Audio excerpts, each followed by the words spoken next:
Setelah Jakarta meneruskan PSBB, mulai besok kereta api Komuter Line akan membatasi perjalanan dan penumpang kereta. Bagaimana persiapan PT Kereta Komuter Indonesia atau KCI dalam mendukung penerapan PSBB di DKI Jakarta? Kita akan ikuti laporannya bersama jurnalis Kompas TV ada Putri Oktaviani yang saat ini berada di Stasiun Manggarai, Jakarta Selatan. Okta, apa yang disiapkan jelang pembatasan penumpang dan operasional jam operasional kereta ya akan diterapkan besok?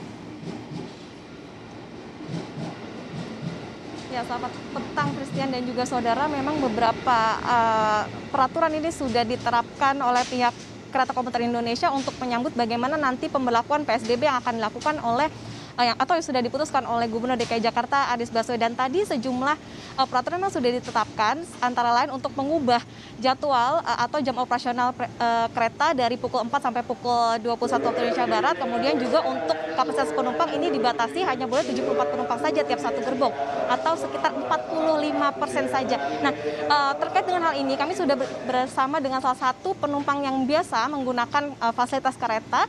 Selamat sore, dengan Mas siapa? Bagia. Ya, Mas Bagia, ini kan ada pembatasan di kereta, antara lain jadwalnya, kemudian juga kapasitas penumpang. Menurut Mas Bagia gimana nih tanggapannya? Menurut saya ini sangat berdampak sekali ya buat orang-orang karyawan yang sangat memakai sekali fasilitas kereta ini. Seperti yang diketahui kan sekarang dibatasi cuma sampai jam 9.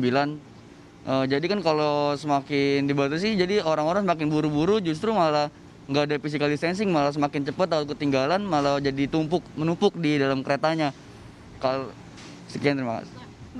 Mas Bagia, ini sejauh ini selama memakai fasilitas kereta ini ada rasa was-was nggak sih ketika naik? Apa yang harus dilakukan atau yang lebih ditingkatkan lagi dari segi fasilitas maupun juga protokol kesehatan? Kalau saya pribadi sih nggak terlalu merasa was-was ya, karena saya pakai masker, pakai tangan panjang juga, bawa sanitizer. Cuman ada aja penumpang-penumpang yang lain yang belum memenuhi protokolnya gitu, masker makanya nggak sesuai dengan anjurannya, sering telepon atau berbicara di dalam kereta, jadinya takutnya meresahkan yang lainnya. Intinya adalah ketegasan dari pihak petugas maupun juga kesadaran dari masyarakat yang memakai fasilitasnya. Terima kasih Mas Bagia untuk informasi kepada Kompas TV. Selamat beraktivitas kembali, Mas.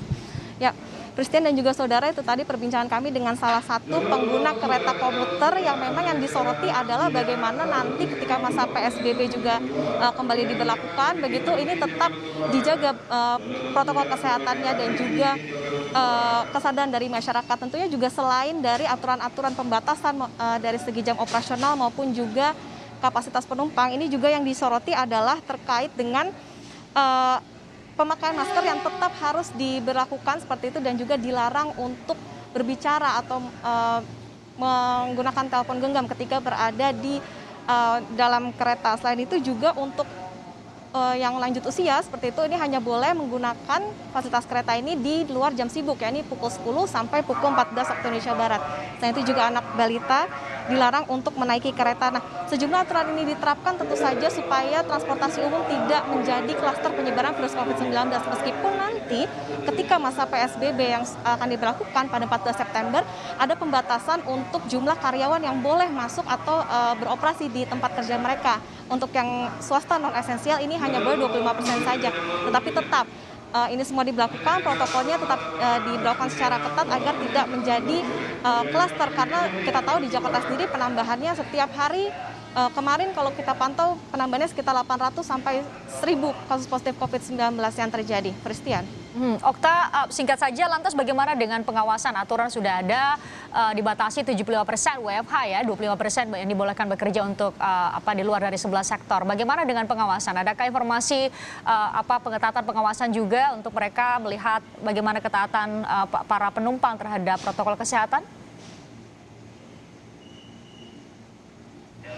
Ya, Christian dan juga saudara, kalau berbicara mengenai bagaimana pengawasan yang dilakukan atau pengetatan secara pengaturan protokol kesehatan di dalam kereta ini tentu saja dilakukan. Kalau tadi kami melihat di satu gerbong kereta saja ini ada satu petugas keamanan begitu yang berjaga. Jadi ketika mereka melihat ada yang tidak sesuai seperti tidak memakai masker, tidak memakai baju lengan panjang, lalu kemudian ketahuan seperti itu menggunakan telepon genggam atau menerima telepon ketika berada di dalam kereta, ini mereka langsung ditegur seperti itu. Nah, tadi pun juga ketika ketika akan masuk ke dalam area stasiun ini juga terlebih dahulu diminta untuk membersihkan tangan dengan cairan pembersih tangan, ini sanitizer, ataupun juga mencuci tangan. Dan juga tadi juga dilakukan pengecekan suhu tubuh sehingga dari masyarakat ketika mereka hendak masuk sampai mereka beraktivitas menunggu kereta sampai nanti naik ke dalam kereta ini tetap dalam pengawasan dari pihak pengamanan yang ada di setiap stasiun, termasuk di stasiun Manggarai tempat saya melaporkan saat ini. Christian. Pengetatan aturan, pengetatan pengawasan kita harapkan bisa meningkatkan disiplin dari para pengguna kereta. Terima kasih jurnalis Kompas TV Putri Oktaviani dan juru kamera Gahniar melaporkan langsung dari Manggarai.